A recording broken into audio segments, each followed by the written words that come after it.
Hey guys, so we're back in the virtual classroom. I'm sitting next to our calendar because I did get a message back that we missed a birthday this month. Davis turned 9 on the 15th of March. So happy birthday, Davis. I miss you, bud, and I miss all you guys. So joining us today in our reading corner is one of my newest llamas.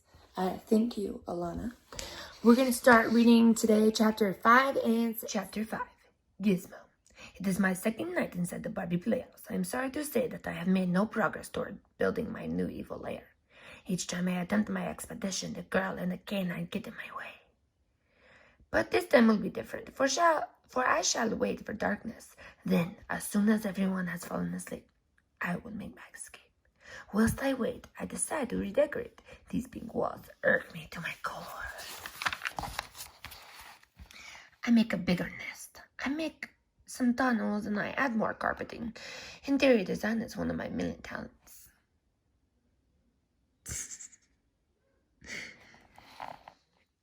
Lights out. Please, please, please let me read a little bit more.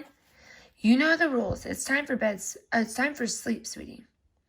What's Gizmo doing over there? He likes to build things with toilet paper rolls. He's so silly. Night, Mom. Night, Dad.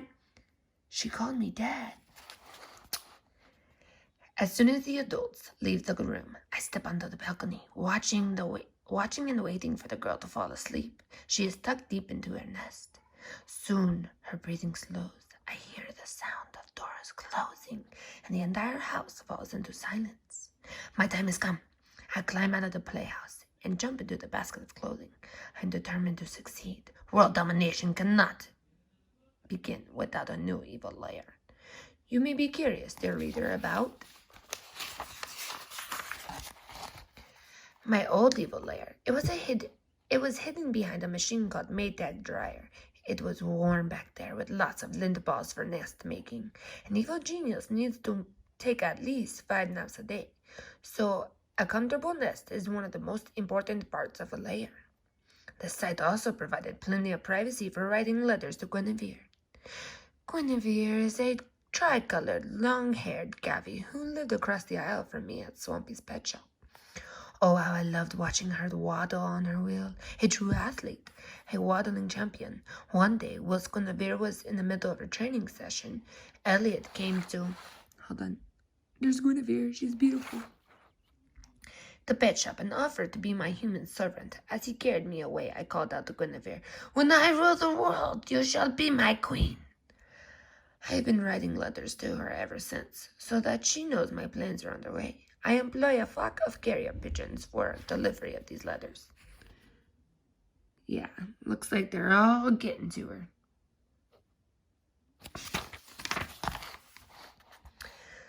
I paid them in sunflower seeds. One day Guinevere and I shall waddle side by side in a glorious world where cavies roam free and all humans serve us.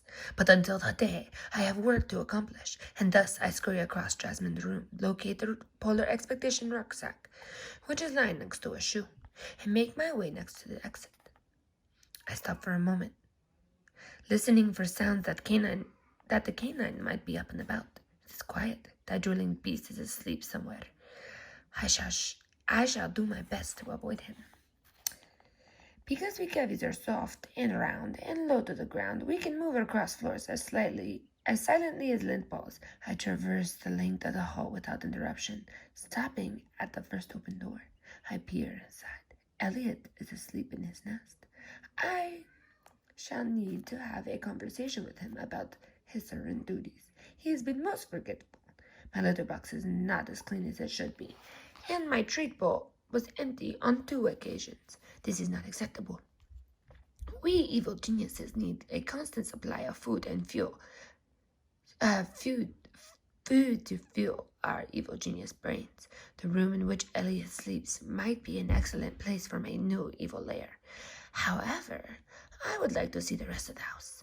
So I continue down the hallway. A loud noise greets me as I turn the corner. My tiny heart begins to pound. Dun dun, dun dun. The canine. My legs stiffen, ready to run, but then I realize the canine's eyes are closed. He is lying on his side, snoring with a puddle of drool beneath his mouth. His front legs twitch. Is he dreaming? I doubt that creature with such little intelligence can dream, but if he can, I suspect they are dreams about silly things like chasing his own stubby tail or barking at his own shadow. Nothing like my dreams, which are big and important and evil. His inferior brain does not detect me as I scurry past.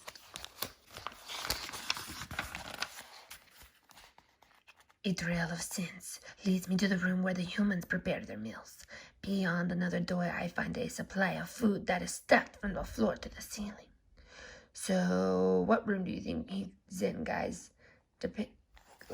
Looking at what he said, a trail of scents leads me to where the humans prepare their meals. Where do you prepare your meals? Think about that. Then beyond another door, I find a supply of food that is stacked to the floor of the ceiling. In my house, we call that the pantry. Never in my life have I seen so many edibles.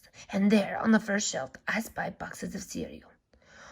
One of the most wondrous of foods. It will be easy for me to reach them.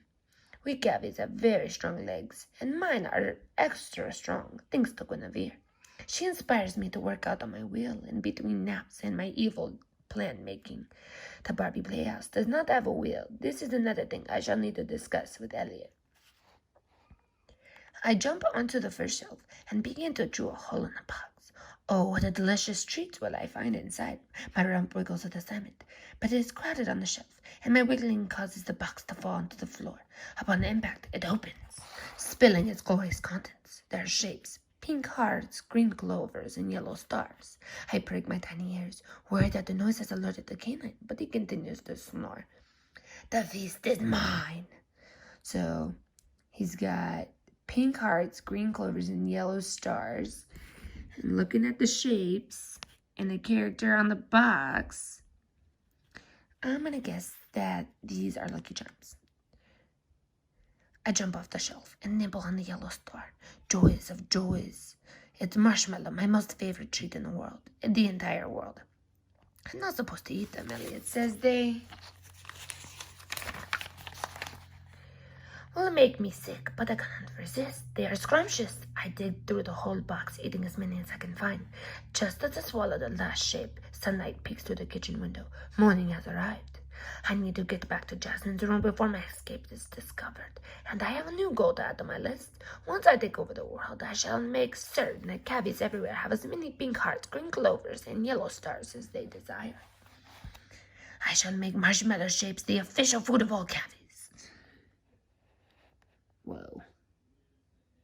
Dude done been marshmallowed. I start waddling down the hallway, but it's too difficult to move. There's a strange feeling in my belly. Mom! Dad! Something's wrong with Gizmo! His tummy is huge! What did you do to him? I didn't do anything to him. I love him. Gizmo just farted. I didn't know guinea pigs could fart. Dad, he looks sick. What should we do?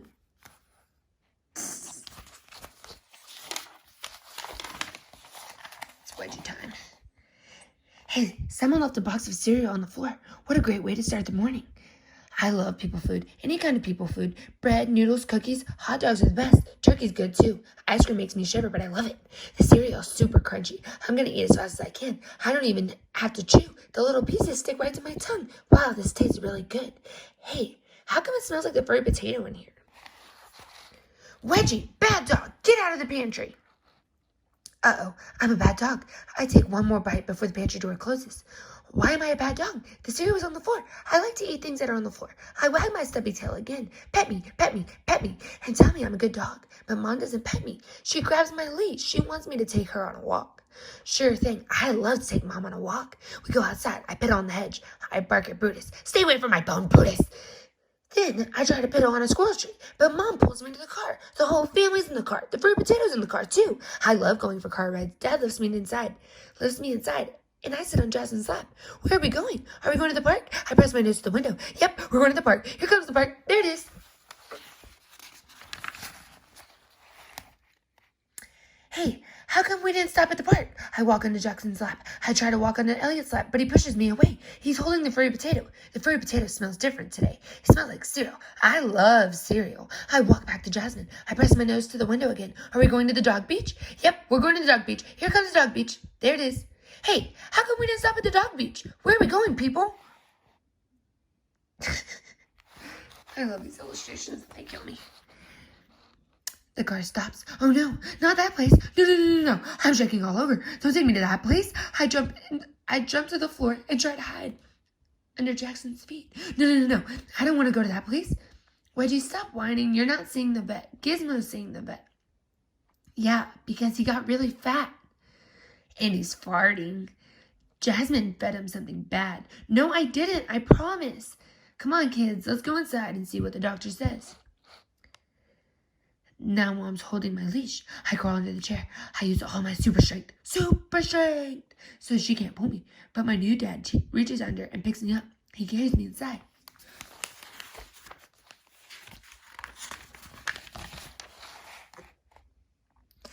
This place is a terrible place. It smells like fear and sadness. A dog whimpering in the corner. A cat's howling from the box. I must warn them. Run, I tell them. Run as fast as you can from this place. And whatever you do, don't go into one of those rooms. They do terrible things to you in those rooms. They poke you in the rump and they stick you with needles. They put drops in your ears and bad tasting pills in your mouth. Come follow me. Let's get together. I run in a circle 5 times, but my force field does not activate.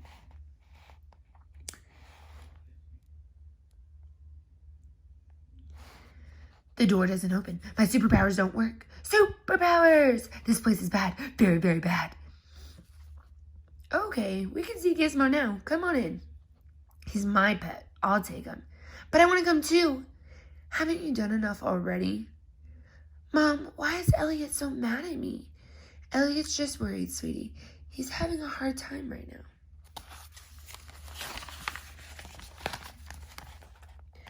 I didn't feed Gizmo anything bad, I promise. I know you didn't. Don't go into that room, Furry Potato.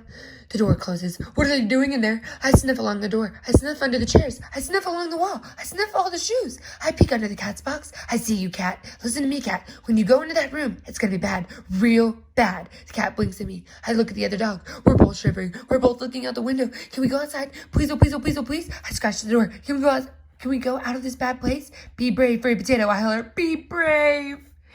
And that's the end of chapters 5 and 6 for today. Sorry it's so dark in here, guys, and sorry it's so late.